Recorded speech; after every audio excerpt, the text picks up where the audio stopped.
again. All right, so I'm going to take you guys on another tour of another great work of art. In your textbook, it can be found in chapter 17, or rather, it's pictured in chapter 3 of your textbook. But you can read about it in chapter 17 in the category of the Italian Renaissance. This is Raffaello Sanzio di Urbino, better known as Raphael's, the School of Athens. As you can see, it was made in 1508. The medium is a fresco, meaning that it's pigments on wet plaster, and it's about 18 by 26 feet. The thing that's kind of cool about this work of art is that it was done at the same time and right around the corner of La Sistina, the Sistine Chapel, the same time that Michelangelo was hard at work at the ceilings of the Sistine Chapel. And in this case, I think that Raphael kind of got a bit of a better shake because his art is a bit more viewable and, of course, done at ground level. He didn't have to climb up on the scaffolding. Now, the art is in the Sistine Chapel, or the art is in the Vatican, which of course is in Rome, but we don't have to go to Rome to see the Raphael rooms. You can tour them virtually right over here. So where we are right now in the Vatican, these are called the papal apartments. This is where the Pope would live and do his day-to-day work. It's kind of like his office in a way. This room specifically is La Stanza della Signatura, which means the room of the signature. This room is where the Pope signs his official decrees. So this is where it's almost like where bills become a law, almost like the Senate or something. So Raphael did the frescoes in all of these rooms and all of the papal apartments. The one that's in your textbook you can see is over here on this facing wall. So this room is kind of like the room of divine knowledge. These 4 frescoes each represent some sort of divine truth. This fresco on this wall represents law, like the signing of the sacrament. This one over here is a religious scene. It represents theology, the study of the word, showing all these popes. This one over here is representing poetry and music. And this one represents philosophy. That's actually the more appropriate title. We often call it the School of Athens. So this is a high-res copy. I'm shrinking. But it's a great way to study the work of art. This is a high-res file that you can find on Wikimedia. So it's a very elegantly laid out composition. It can be divided smack in the middle. So we've got this sort of imagined setting. Actually, maybe I'll make myself a bit bigger so you can see my beautiful face. I'm not there. Excuse me a moment. Yeah, that's better. All right, that'll work. All right, so we're in this space, presumably some sort of school, but it's an imagined space because all of these people are philosophers that would have existed at different times in history, mostly Greek. So, like I said, it can be divided in half. This half is sort of divided into like lofty thoughts, and this half can be divided into more concrete thoughts. So on the left, there's this person. That is a statue of Apollo, who is the god of music and the arts, a pagan god, mind you, not to be found in the Bible, but to be found in the Greek pagan pantheon. And over here we have someone that you might be able to identify, a female goddess who wears a helmet, carries a spear, and a shield with a gorgon on it. She is Athena, and she is the Greek goddess of wisdom and also warfare. There's lots of philosophers mingling in this space, but without a doubt the 2 most important philosophers are these chaps right in the middle. So on the left we have Plato, and on the right is Aristotle. And you can see the Plato, he is gesturing up.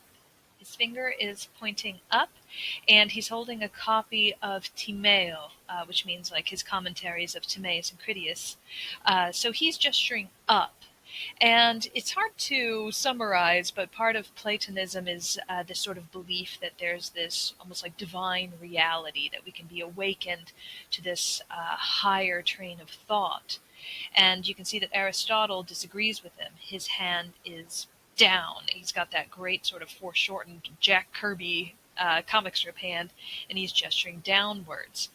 He's holding his ethics, and he seems to be saying that no, this is what's real. The things here, the things that I can touch and taste and smell, part of our physical reality, that's what's really real. So they kind of disagree with one another, and they are definitely the focal point of the scene.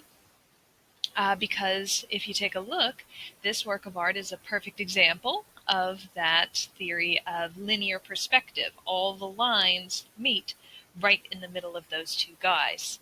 So all the philosophers on Plato's side of the room are philosophers who are interested in those lofty ways of thought. For instance, one of the most important figures down here is Pythagoras. And those of you who have taken a geometry lesson might recognize the name and expect him to be on the other side of the room because we often associate him with math. But for him, math was sort of this divine pursuit, that you could use math to find perfect beauty in the spheres, in the sky, in music, that you could sort of rationalize everything mathematically. And you can see that he's inspiring a lot of other philosophers who are kind of like copying off of him. Over here, this guy leaning up against the stone block is Heraclitus. Supposedly, this is Alexander the Great. This woman here is Hypatia, the mathematician. And gosh, I don't have my notes in front of me, so I might be getting this wrong, but I do believe the person in green is Socrates, who you would also expect to see on that side of the room, so don't quote me on that one. But the philosophers on Aristotle's side of the room are a bit more grounded, so to speak. Over here we have the people who study the sciences, like more grounded theorems. This is Diogenes on the steps. Over here we have Euclid, and he's using a compass to illustrate geometric theorems. We have Zoroaster and Ptolemy over here holding the globes, people who study the movement of the spheres, but in a more practical way, studying gravity and orbit and the movement of the celestial spheres. So I'm not an expert in philosophy, and if you're the kind of person who is a philosophy nerd, you definitely would have a fun time looking at this and sort of picking out who's who in the great schools of ancient philosophy. But what's really cool about this painting is that it's also a sort of a record of who's who in art history, because Raphael was brilliant, and he actually painted real people in the guises of these philosophers. For instance, Plato looks an awful lot like Leonardo da Vinci. Over here, the man in red is supposedly a portrait of Donatello. This man here is the architect Bramante, who was also at work in the same place here, designing the new St. Peter's. This man here, Zoroaster, who holds the planet with the stars in it, the sphere with the stars, is a portrait of Baldassare Castiglione, who's another Italian painter. And I want to show you something else that's kind of interesting.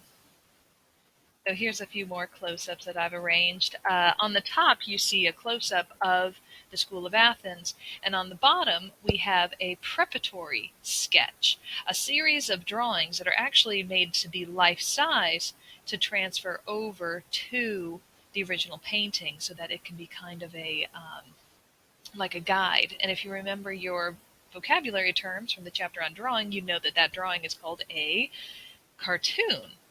But what's interesting to study about the cartoon is that there are a few changes made. For instance, the portrait of Hypatia used to look much more feminine than she does here.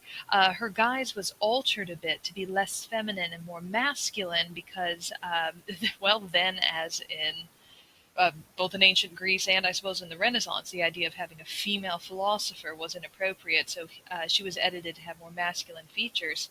But there's one person who's actually not here at all, and that's this guy, leaning against the block. As I said, in terms of philosophers, he is Heraclitus.